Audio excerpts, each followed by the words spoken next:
Olá, opinadores, bom dia, boa tarde, boa noite. Estou aqui para trazer minha opinião geral sobre a terceira temporada de Torchwood, Crianças da Terra, que é de 2009.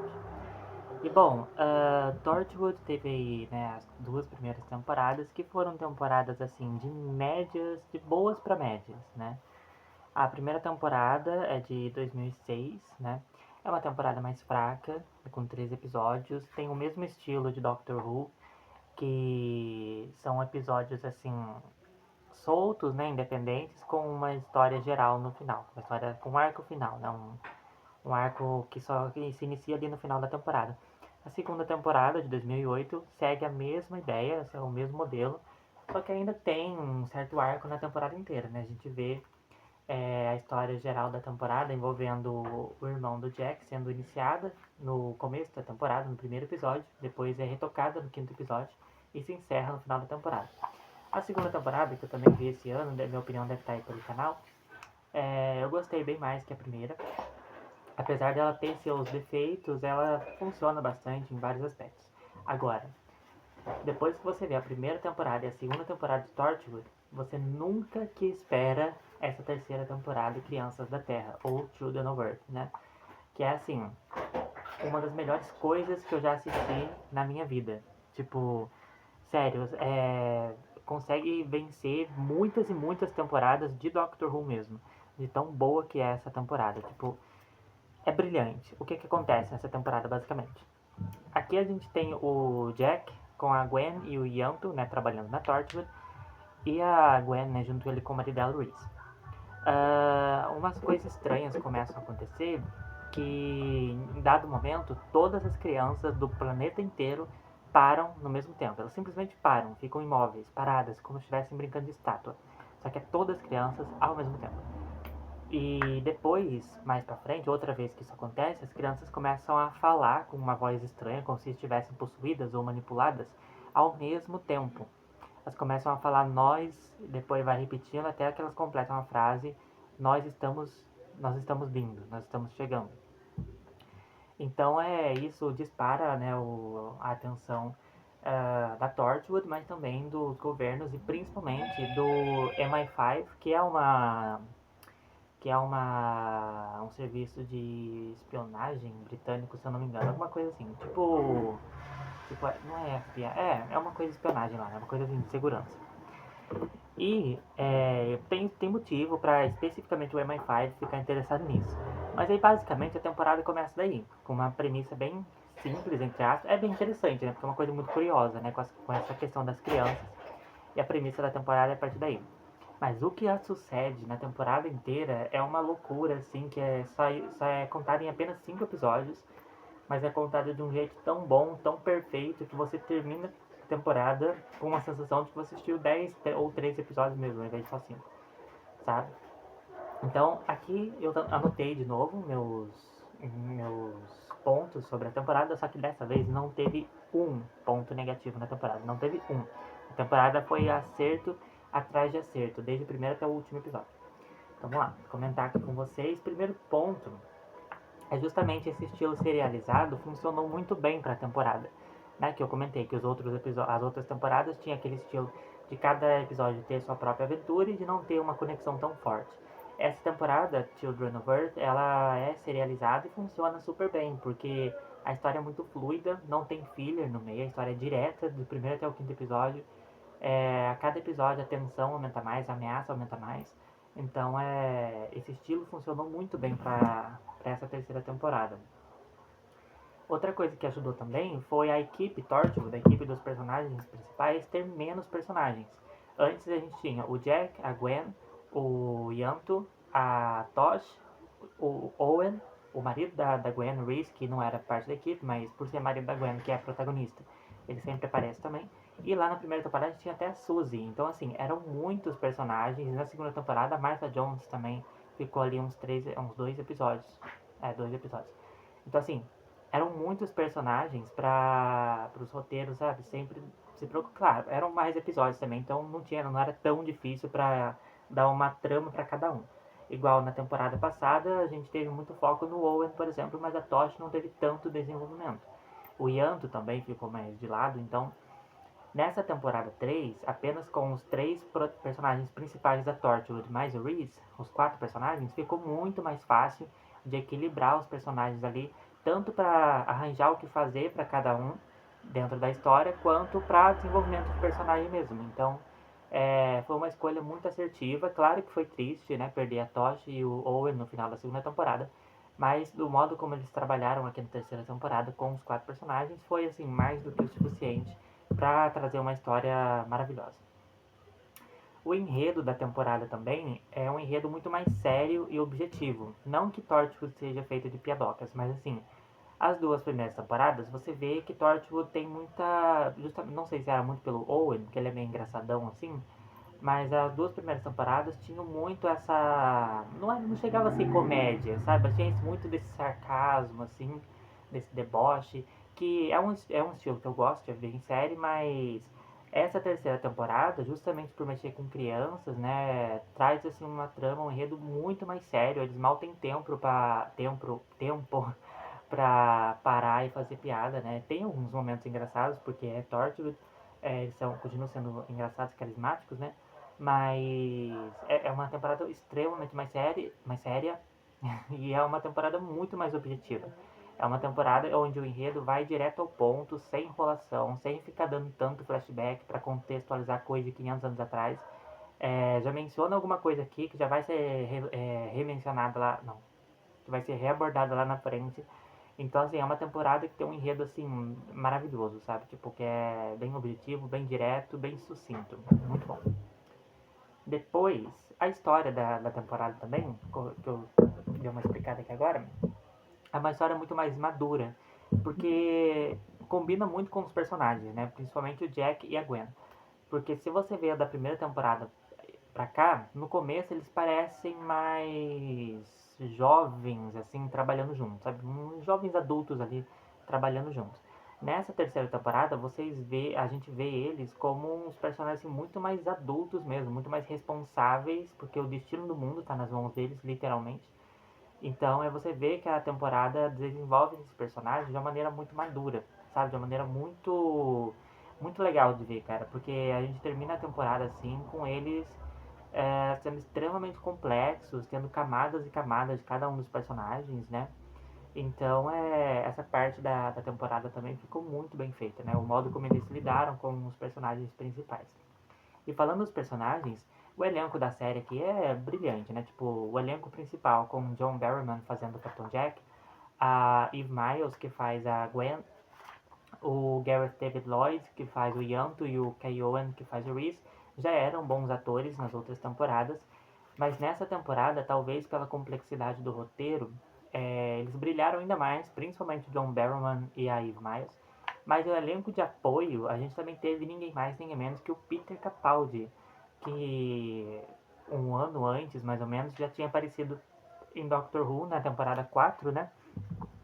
Aqui ele fez o John Frobisher, que era, eu não vou explicar, eu não vou saber explicar exatamente quem era, mas trabalhava no MI5, né? Ele era envolvido ali com o MI5 e assim, tanto o personagem quanto o ator, cara, foi um trabalho incrível, porque o personagem também, o John Frobisher, a gente começa vendo ele como um vilão na temporada, né? Porque ele tá escondendo os segredos lá que envolvem o MI5, essas criaturas e as crianças, e tem relação com o Jack e a Torchwood.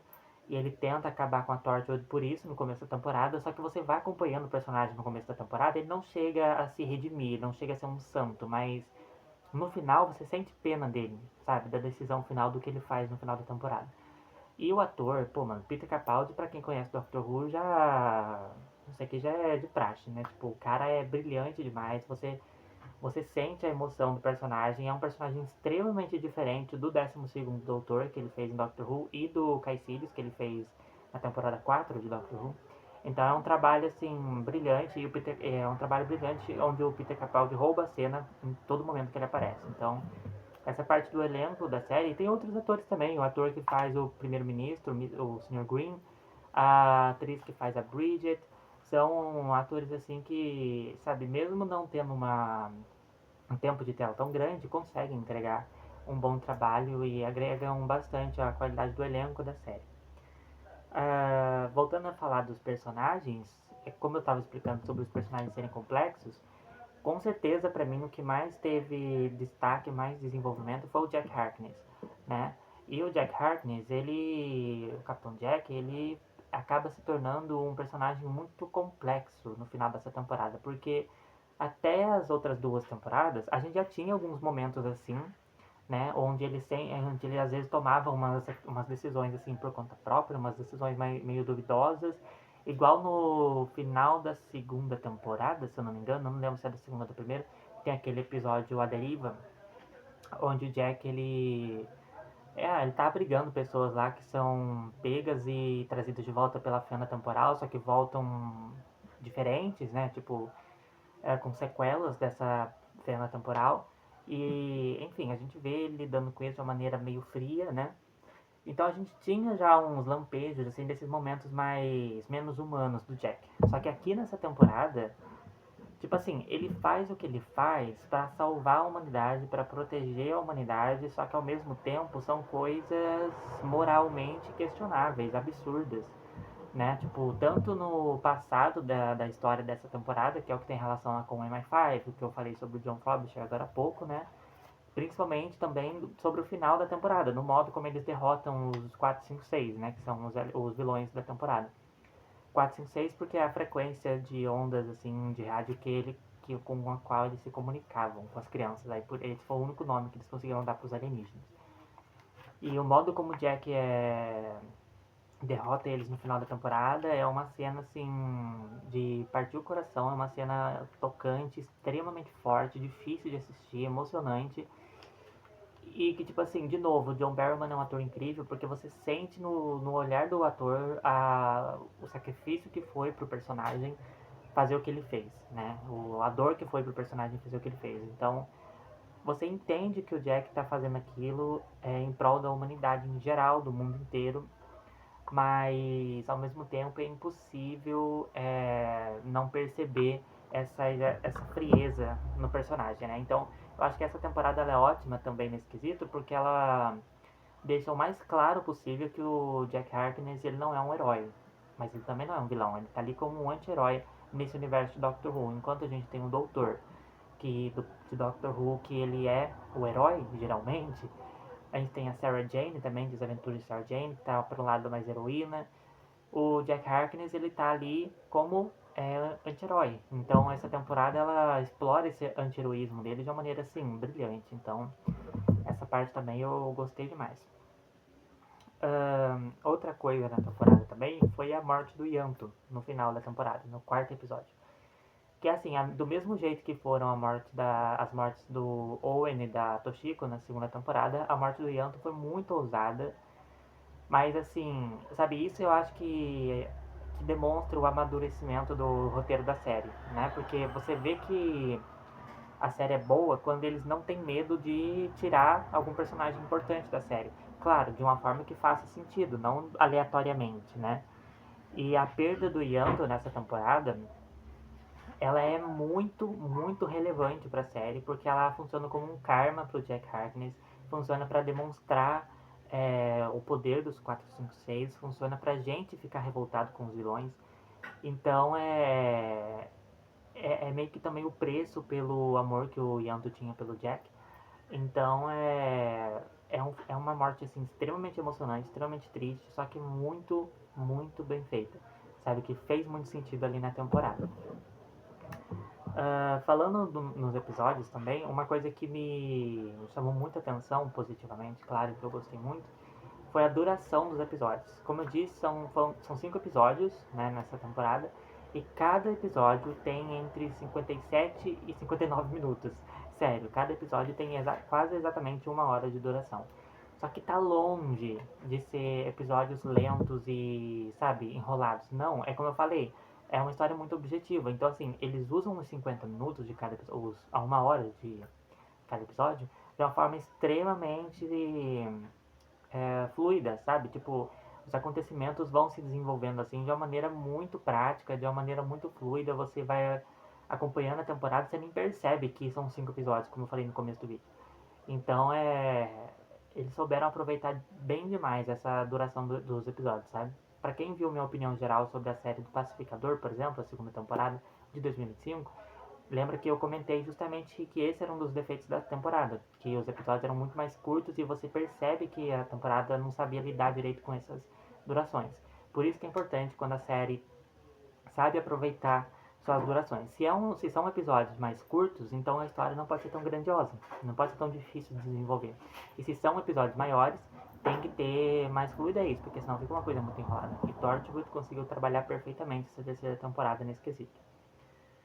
Bom, os vilões, os 4, 5, 6, eles. A única coisa deles, assim, que desagrada de leve é que o visual deles, assim, não é tão explorado, né? Não é tão mostrado. Mas isso é legal também, por questão do mistério deles, né? Tipo, deles não aparecerem tanto. Mas, assim, no começo da temporada, por eles manipularem as crianças, se comunicarem através das crianças, eles quererem as crianças, como eles revelam, né? Porque eles obrigam praticamente o MI5 a conseguir 10% das crianças do mundo inteiro para eles, ou eles destruiriam o planeta. E eles demonstram que eles podem destruir o planeta, a humanidade no caso, quando eles liberam um vírus no prédio do MI5 e é justamente a cena em que o Yanto morre, né? Então, assim, não é como se eles estivessem só ameaçando por ameaçar, não, eles realmente podem fazer isso. Então, eles são vilões extremamente perigosos, vilões extremamente grandiosos e poderosos. Eles ameaçam e eles têm poder para cumprir aquela ameaça. Então, eles foram vilões, assim, extremamente bem trabalhados também na série. Tudo bem, falando em questão de construção de personagem, a gente não tem tanta construção para esses vilões. Mas, mesmo assim, são vilões extremamente temíveis e que você realmente pensa que não vai ter saída no final da temporada. O roteiro da temporada também, né, como eu já comentei aqui por cima, é maravilhoso justamente por essa questão mais madura, né? Você percebe que tem aqueles... foreshadowing, eu não gosto de falar o nome em inglês, mas você percebe que tem aqueles foreshadowing, né? Que sempre alguma coisa mencionada no começo da temporada vai ter relevância depois. Doctor Who tem muito disso e os spin-offs beberam dessa fonte também. E é isso, né? Os personagens, os vilões, todas as cenas assim foram bem trabalhadas. São poucas as cenas da série que não tem relevância. Então o roteiro aqui brilhou demais. As falas são boas, sempre entregam alguma coisa de importante. Então o roteiro aqui foi assim incrível, incrível demais. Ah, e uma coisa boa também, falando mais filosoficamente dessa temporada, é que ela demonstra muito bem como a humanidade reage, né, em situações assim, né, tipo, quando alienígenas chegam assim e, enfim. Porque, por exemplo, a gente tem ali o pessoal do MI5, né, que tem lá o primeiro-ministro, por exemplo, que é o Sr. Green, que ao mesmo tempo que ele quer defender a humanidade, mas ele não está querendo defender a humanidade por ser o certo a se fazer, é mais por ser o trabalho dele. Tanto que ele faz aquilo, de defender a humanidade, de um jeito que seja benéfico para ele pensa nele. O John Frobisher é a mesma coisa, ele prioriza esconder os segredos do MI5 do que aceitar a ajuda da Torchwood para salvar o mundo. Então esse lado assim humano, Torchwood sempre explorou essa humanidade das pessoas, né? Principalmente através do Capitão Jack. Mas aqui a gente vê isso com os personagens assim mais coadjuvantes. Aquela soldado, por exemplo, que eu não lembro o nome dela, ela sempre sendo fria e calculista a temporada inteira e sendo mais humana no final. A filha do Jack também. Então, assim, são, né, o pessoal mais pobre ali, né, daquela comunidade ali, do pessoal ali dos vizinhos, da irmã do Yanto, por exemplo. Então, assim, são pessoas de níveis diferentes da sociedade, de públicos diferentes ali, que são representados de uma maneira muito interessante na série, com visões diferentes, com atitudes diferentes. Então, a série brilha muito nessa parte também. Então, no geral, o que eu tenho pra falar? Torchwood, da terceira temporada, é simplesmente perfeita. É simplesmente perfeita, é uma das melhores temporadas de série que eu já vi na minha vida. E é isso, basicamente é isso. O elenco é perfeito, o roteiro é perfeito, o ritmo nunca vi melhor. Então com certeza foi aqui que Torchwood se tornou notória no universo de Doctor Who, sabe? Porque antes eram só 2 temporadas divertidas de assistir e aqui a coisa ficou séria. Tanto que na quarta temporada, na temporada seguinte, eles tentam replicar esse modelo de serializado E assim, não fica tão bom quanto, mas também não fica ruim, né? Então é isso, esse foi a minha opinião geral sobre Torchwood Children of Earth, ou Crianças da Terra. Eu espero que vocês tenham gostado do vídeo, comentem aqui o que vocês acham dessa temporada e comentem também sugestões para próximos vídeos, né? Compartilhem o vídeo e deixem um like. Então é isso, até o próximo vídeo.